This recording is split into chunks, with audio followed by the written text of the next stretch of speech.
મુકેશ અંબાણીએ પોતાના ભાઈ અને આનંદ જૈન સાથે મુંબઈના હિલ ગેરેજ હાઈસ્કૂલમાં અભ્યાસ કર્યો અને ત્યારબાદ મુકેશ અંબાણીએ મુંબઈ કોલેજનો અભ્યાસ પૂરો કર્યો અને ત્યારબાદ તેઓ ઇન્સ્ટિટ્યૂટ ઓફ કેમિકલ ટેકનોલોજીમાં કેમિકલ એન્જિનિયરિંગમાં બીએની ડિગ્રી પૂર્ણ કરી.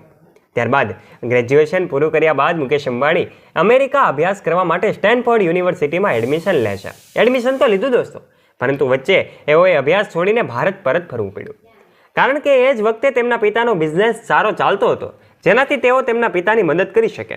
હકીકતમાં થયું એમ હતું કે જ્યારે મુકેશ અંબાણી અમેરિકા MBAનો અભ્યાસ કરવા માટે જઈ રહ્યા હતા, એ સમયે ધીરુભાઈ અંબાણીને પોલિસ્ટર દોરાને બનાવવા માટે સરકારી લાયસન્સ મળી ગયું હતું.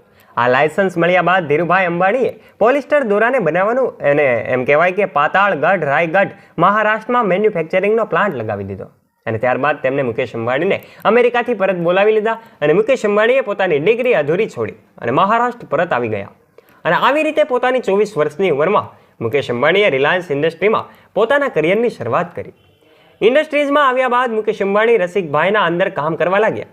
થોડા સમય બાદ મુકેશ અંબાણીને ધીરુભાઈ અંબાણીએ પોતાની મરજીથી કામ કરવાની પૂરી આઝાદી આપી દીધી.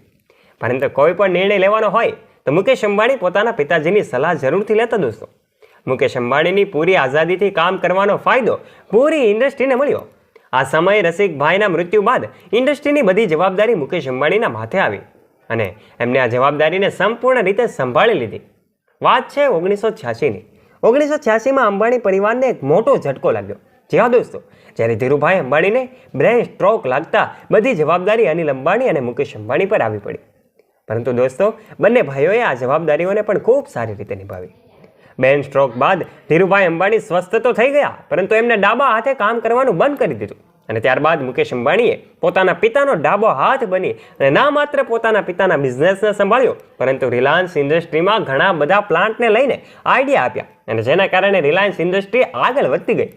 1991ની વાત છે કે જ્યારે મુકેશ અંબાણીએ પેટ્રોલ કેમિકલ પ્લાન્ટની સ્થાપના કરી. 1995માં કંપનીએ રિલાયન્સમાં ટેલિકોમની શરૂઆત કરી. 1998માં લોકોની જરૂરિયાતને એ સમજતા અંબાણીએ LPGના ફિલ્ડમાં પગલું ભર્યું. રિલાયન્સ ગેસના નામે રસોઈ બનાવવાના ગેસને માર્કેટમાં ઉતાર્યા.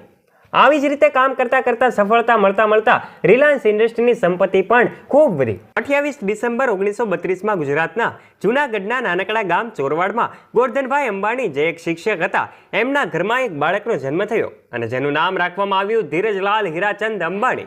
ધીરજ સાથે ગોરધનભાઈના 3 અન્ય બાળકો પણ હતા.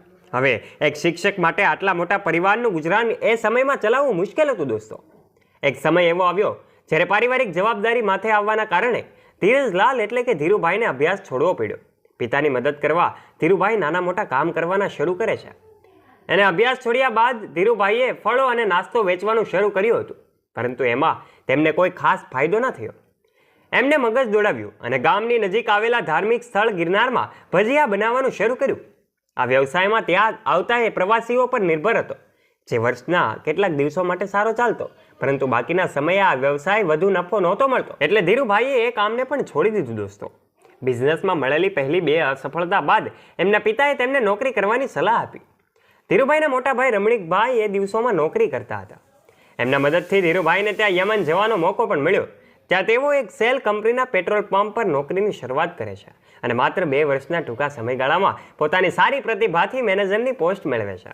પરંતુ આ સમયે પણ એમનું મન નોકરી તરફ ઓછું અને બિઝનેસના આઈડિયામાં વધારે રહેતું.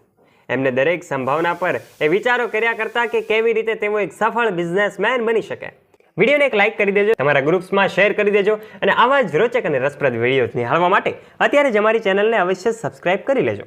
ફરી મળીશું એક નવા વિડીયો સાથે. ત્યાં સુધી આપ સૌ દોસ્તોને જય હિન્દ, જય ભારત.